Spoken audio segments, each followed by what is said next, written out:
오늘 표제에 보면 아삽의 시인데요. 대체로 저자가 좀 불명하다 그렇게 주석학자들 말하고 있고요. 깃딧에 맞춘 노래다 이렇게 되어 있습니다. 깃딧이 또 뭔지 이것도 또 정확하게 말하기가 어렵습니다. 그러나 대체로 그것이 어떤 음유를 이야기하는 건지 아니면 어떤 악기를 이야기하는 건지 분명하지 않다 그렇게 말합니다. 다만 기쁨과 감사가 넘치는 그런 찬양 이럴 때 이 깃딧에 맞춘 노래가 이렇게 표제로 등장한다는 것을 우리가 기억해 볼 필요가 있겠습니다. 오늘 시편을 보면 크게 우리가 셀라라는 여러 편으로 나누기도 하는데요. 박윤선 또 목사님 또 주석을 보니까 또 세 부분으로 나누기도 하고 그렇게 하셨던데 그냥 셀라를 중심으로 두 부분으로 이렇게 나누면 어떨까? 칼빈이 그렇게 나누었던데요. 그렇게 한번 생각해 봅니다. 크게 내용적으로 보면 앞부분은 하나님을 찬양하라. 또 찬양이 합당하다. 하나님이 우리에게 행하신 일이 찬양받기에 합당하다. 그래서 우리가 하나님께 영광을 올리고 찬양을 드려야 된다. 그것을 1절에서 7절은 말씀하고 있고 이제 후반부 8절 이후의 마지막 절까지서는 바로 청종하지 않는 백성. 기본적으로 지금 여기에 대상은 그렇게 순종하지 않는 그러한 백성들이에요. 그 백성들에게 입을 크게 열면 채우고 10절에 보면 입을 크게 열면 채우고 입을 그저 크게 벌리면 자루에 목이 넓은 같이 그러면 많이 받아들이고 그런 개념으로 볼 수도 있고 또 입을 크게 열라라는 것은 굳이 또 우리가 입이 크면 많이 먹고 그런 게 아니라 찬양을 또 드리는 마음이라고 해석해 볼 수도 있어요. 너무 입을 크게 열어 이거 설교만 하면 그냥 크게 구하면 크게 주신다. 세상 딱들이 다 달라 하죠. 근데 그거 아니라 여기 입을 크게 열리라는 것은 전체적인 문맥에 보면 찬미하고 좀 관계가 된다. 이렇게 볼 수도 있어요. 여호와를 인정하고 온전히 아주 큰 찬송을 드려라. 마음을 다해서 전심전력으로 전심으로 찬양하라. 그런 또 뉘앙스로 볼 수도 있어요. 꼭 기도 강구로 볼 수도 있지만은 찬양으로도 볼 수 있는데 후반부에서는 그런 부분이에요. 너희들은 구하지도 않고 그리고 한마디로 말씀을 듣지 않는 청종하지 않는 백성인데 이제 후반부에는 너희들이 그렇게 그냥 말 안 듣고 있으면 그냥 둘 것이다. 내가 로마서에 나오듯이 내버려 두겠다. 그냥 내버려 두겠다. 그러나 너희들이 입을 크게 열고 찬송하고 여호와를 인정하고 그리고 간구하고 하면 16절에 보면 기름진 밀을 주고 그리고 반석에서 나오는 꿀로 만족시켜 주시겠다. 이렇게 말씀하고 있습니다.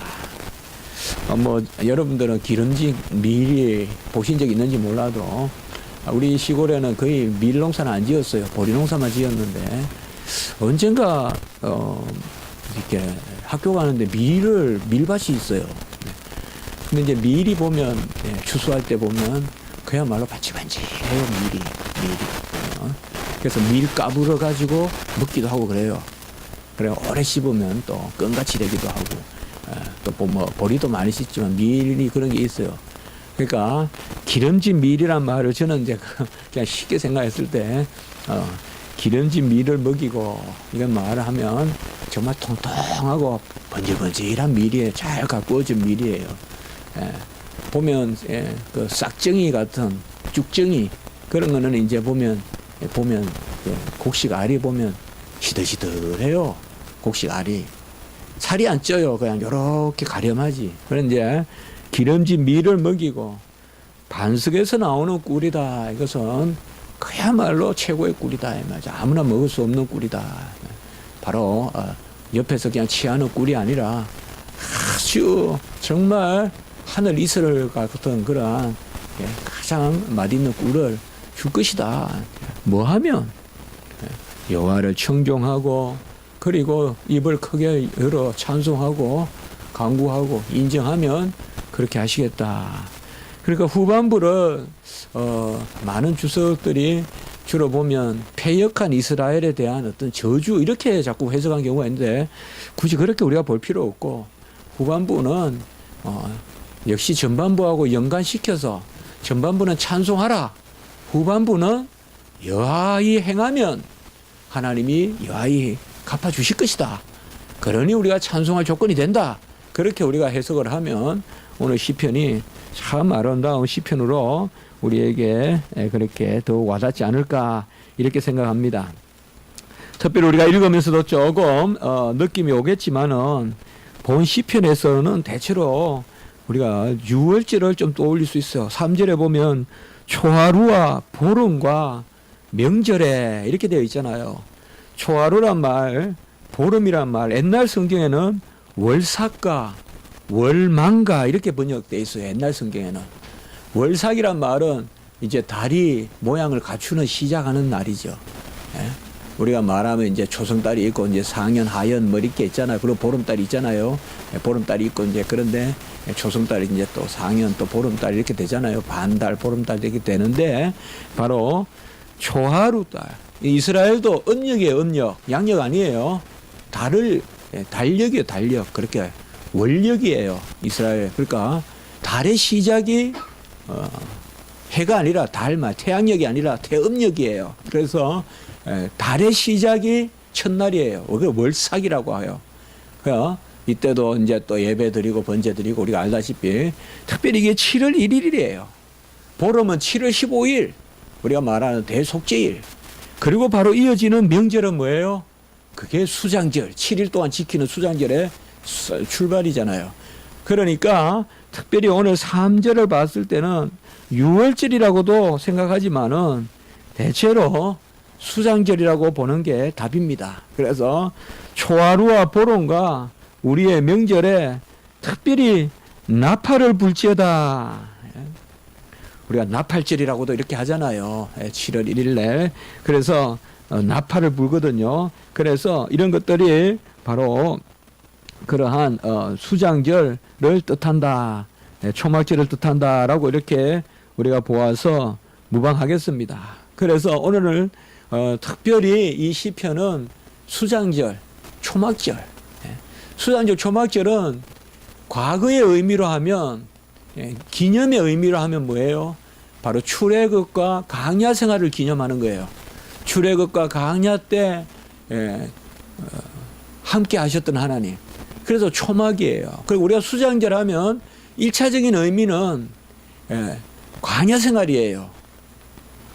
두 번째 의미가 뭐냐 하면 추수예요. 추수. 그러니까 추수에서 드리는 것은 어떻게 보면 수장절의 본래 의미는 광야 생활을 기념하는 거예요. 광야 생활을. 그래서 오늘 여기가 보면 바로 초하루와 보름과 명절에 나팔을 불지어다. 이걸 우리가 수장절로 봐야 되는 초막절로 봐야 되는 큰 의미는 그게 바로 초막절의 의미가 출애굽과 광야 생활. 그때 그야말로 풀 잘 나가요. 나뭇가지 베어가지고 나뭇가지와 풀 가가지고 장막을 만들어 살았잖아요. 성경에 나오잖아요. 그때를 기념한다 이 말이에요. 그때 그래서 풀을 잘라가지고 가지 이 가지 저 가지 뭐 여러 가지들 있잖아요. 성경에 종려 가지도 있고 이렇게 잘라가 만들어서 그걸 기념하는. 특별히 우리가 5절 이하에 보면 바로 이것을 알 수가 있죠. 바로 가나안 이야기를 하고 있죠. 출애굽을 이야기하고 있잖아요. 5절에서부터 7절까지 보면 출애굽과 광야 생활을 이야기하거든요. 그러니까 오늘 시편은 수장절에 여호와를 찬미하라. 그 전체적인 문맥 가운데서 노래하고 있다. 그 말씀입니다. 5절에서 7절에 보면 하나님이 애굽 땅을 치러 나아가시던 때에 참 너무나 합당하지 않겠습니까? 모세가 무슨 준비된 사람을 끌고 혁명을 하는 게 아니라 또 스파르타쿠스 그 반란같이 무슨 노예들을 해방시키는 반란을 일으키는 것이 아니라 하나님이 애굽 땅을 치러 나아가신다. 하나님이 애굽 땅을 치러 나아가시던 때에 나아가시는 거예요. 그러니까 딱 중심은 뭐예요? 지금 가나안에 두고 있는 거 사실상. 아니면 이제 이스라엘 편에 두고 하나님이 그들을 치러 나아가시던 때에 요셉의 족속 중에서 5절에 요셉의 족속 중에서 이를 증거로 세우셨다라고 이렇게 말씀하고 있습니다. 우리가 아실 것은 유다 지파가 왕이 나오고 구속사적으로는 예수님이 유다 지파에서 나오지만은 사실상 이 다윗이 왕이 될 때까지는 요셉 지파가 중심이었어요. 번영이라든지 이스라엘에서.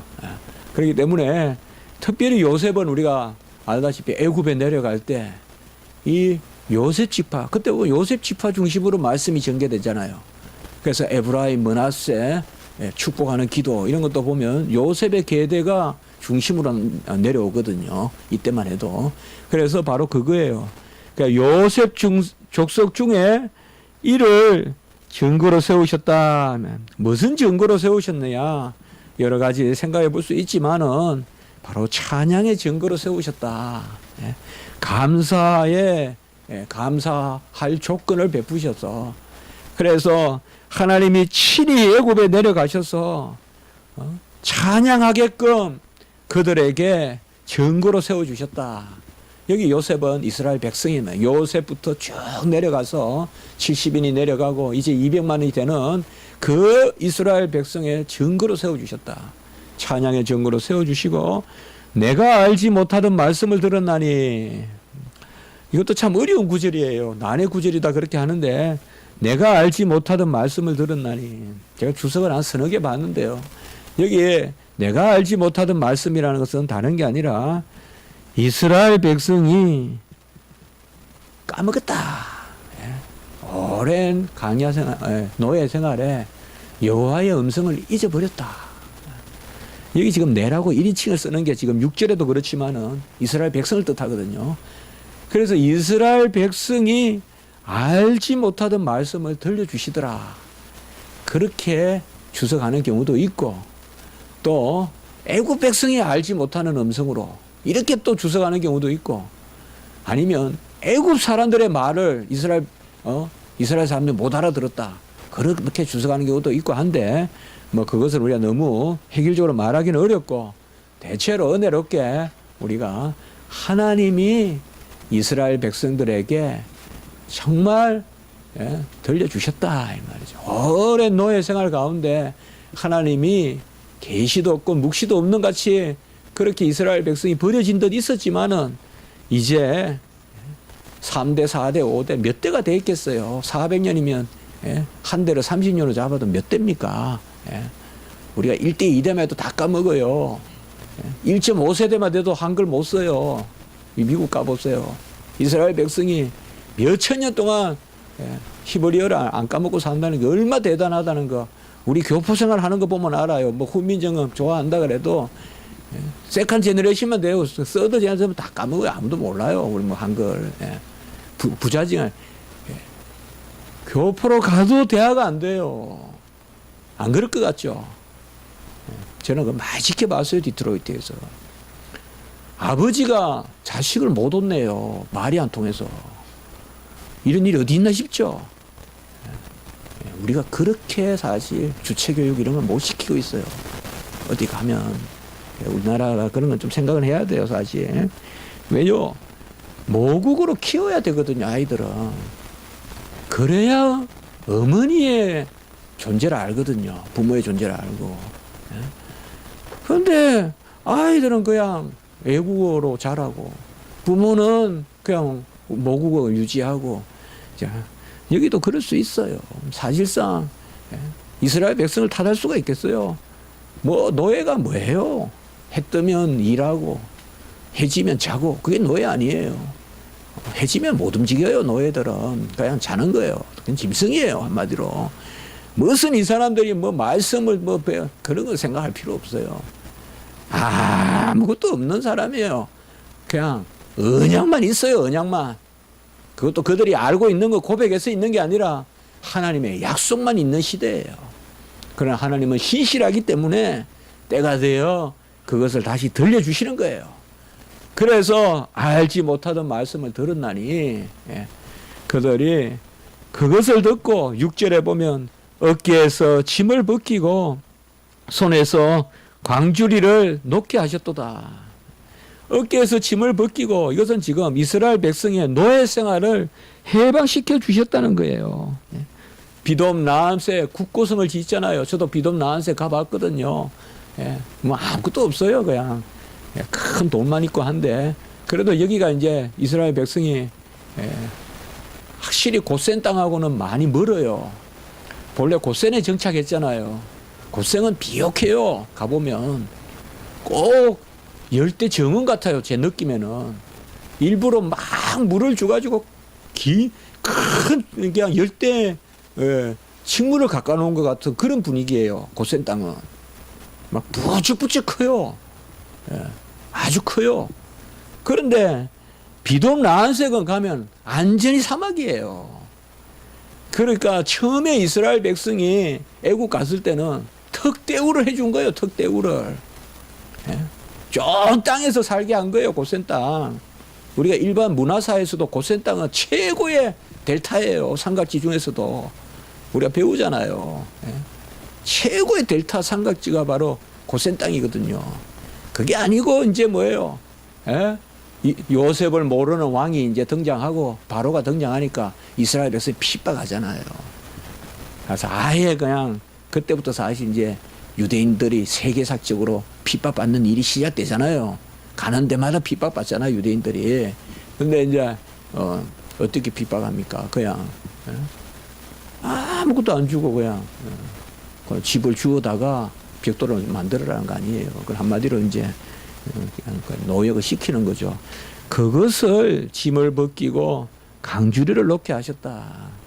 여기 강주리는 가일 강주리가 아니라 번역은 이렇게 됐지만은 흙을 나르는 흙더미를 나르는 그 강주리라고 그렇게 주석되어 있어요. 그래서 흙을 이기려면 먼저 채취해야 되잖아요. 진흙을. 그걸 날라가지고 형에 넣어서 틀에 넣어서 벽돌을 만들어가지고 성을 쌓는 거 아니에요. 지금 국고성 한마디로 국고성이니까 국가에 우리나라 말하면 어떤 곡물 같은 거 넣어놓는 성을 쌓는 거 아니겠어요.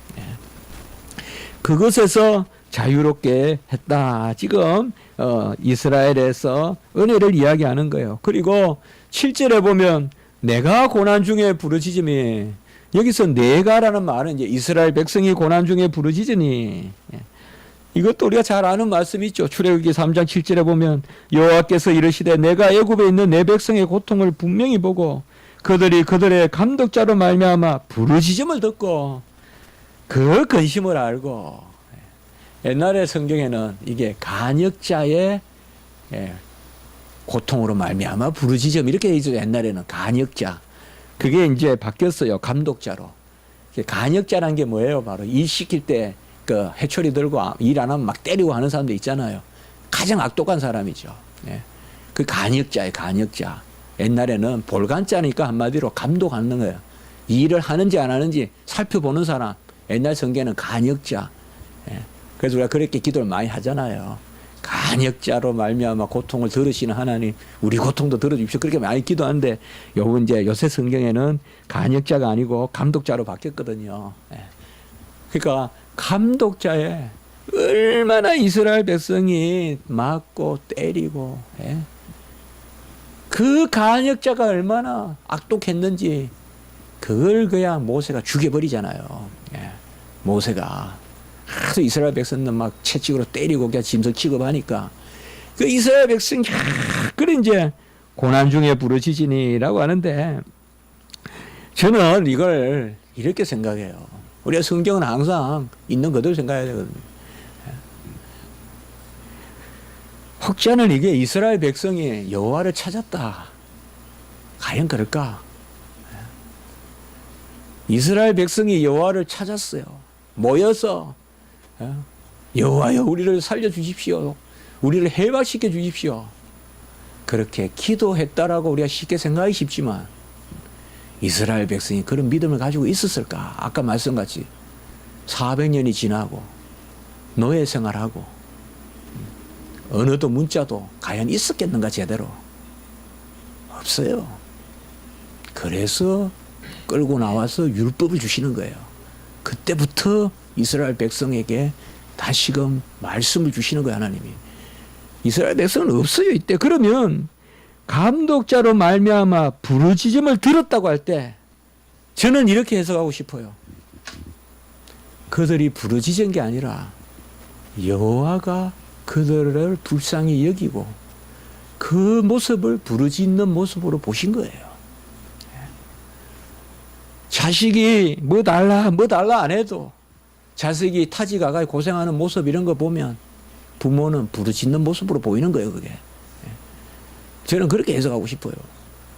우리가 잘 조심해야 될 게 이스라엘 백성들이 종살이 하는데 율법을 알고 있었다거나 그들이 지혜가 있었다거나 그들이 무슨 고급스러운 교양을 갖춘 하나님의 백성이라거나 아니면 율법을 전성해가지고 주야로 묵상했다거나 그건 다 잘못된 생각들이에요. 이스라엘 백성은 아무것도 아니에요. 아무것도 아니에요. 언약이 있을 뿐이에요, 그냥. 하나님의 언약만 살아있는 시대지, 400년은. 아브라함 언약. 그 언약만 있는 시대지. 사실상, 다른 건 아무것도 없어요. 아무것도 없다 보면 돼요. 아무것도 없는 백성들을 끌어내서 율법을 줘서 옷을 입히는 거야, 한마디로. 야만인에게 옷을 입히듯이 율법의 옷을 입혀서 그들을 가나안으로 들고 가는 거예요. 그렇게 보면 우리가 기도하기 전에 하나님은 먼저 우리를 부르짖는 것으로 보셔요. 어떻게 보면 내가 처한 고통, 내가 처한 이 어려움, 미련함, 어떻게 보면 구할 때 구하지 않는 것조차도 부르짖는 것으로 보실 수 있어요. 불쌍히 보실 수 있어요. 이스라엘 백성이 저는 모여서 여호와여 어느 때까지이니까 그렇게 기도했다고 저는 여기기 어렵다고 봐요. 여호와가 그래 봐주시는 거예요.